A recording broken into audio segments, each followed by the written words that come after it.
Revelations 20, verse 4. And I saw thrones, and they that sat upon them, and judgment was given unto them. And I saw the souls of them that were beheaded for the witness of Jesus, and for the word of God, and which had not worshipped the beast, neither his image, neither had received his mark upon their foreheads or in their hands. None can receive the seal of the living God until he has maintained his unswerving loyalty to God under the awesome pressure of all the increasingly severe tests leading up to and including the great final test, as we shall shortly see. There will be a series of increasingly stiffer and stiffer tests beginning at the present time and ending with the great final test. The major tests in order will be: 1. General persecution. 2. The threat of fines and imprisonments. 3. The deprivation of the right to buy and sell. 4. Betrayal by family members, friends, and apostate believers. And 5. The death decree. Those who run this fearful gauntlet cannot afford to fail at any point on the way up.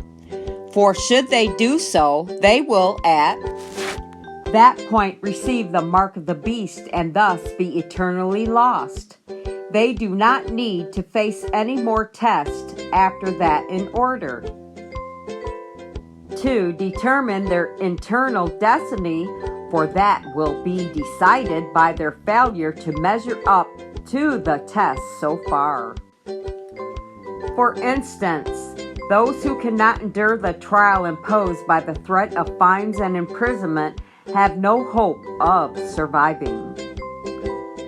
The much greater pressure of the buy and sell decree and the resistance of all such would, in the face of the death decree, crumble to powder. But on the other hand, the true people of God will be alive at that time, cannot receive the seal before the great final test. For by it, and not by any lesser test, the eternal destiny of God's people shall be decided. Thus it is plainly written, "The Lord has shown me clearly that the image of the beast will be formed before the probation closes, for it is the great test for the people of God, by which their eternal destiny will be decided." Revelations chapter 13, 11 through 17 verses. Includes the death decree. This is a test that the people of God must have before they are sealed in their foreheads.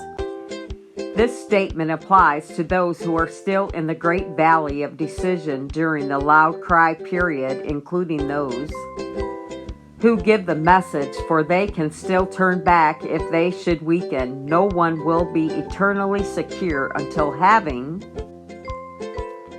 passed the judgment of the living, his accumulated sins in the heavenly sanctuary are blotted out and placed upon the scapegoat. This is a ministry performed by Christ, which finally and eternally seals the believer in everlasting righteousness. This will be the time of final separation between those who receive the seal of God and the mark of the beast. In truth, then, it is written that when the final test shall be brought to bear upon men, then the line of distinction will be drawn between those who serve God and those who serve him not, while one class, by accepting the sign of submission to earthly powers, receive the mark of the beast, and the other, choosing the token of allegiance to the divine authority, receive the seal of God. This statement is perfect harmony with this other. When the mission of the gospel is completed, the judgment will be accomplished, the work of separation. When the work of the gospel is completed, there immediately follows the separation between the good and the evil, and the destiny of each class is forever fixed.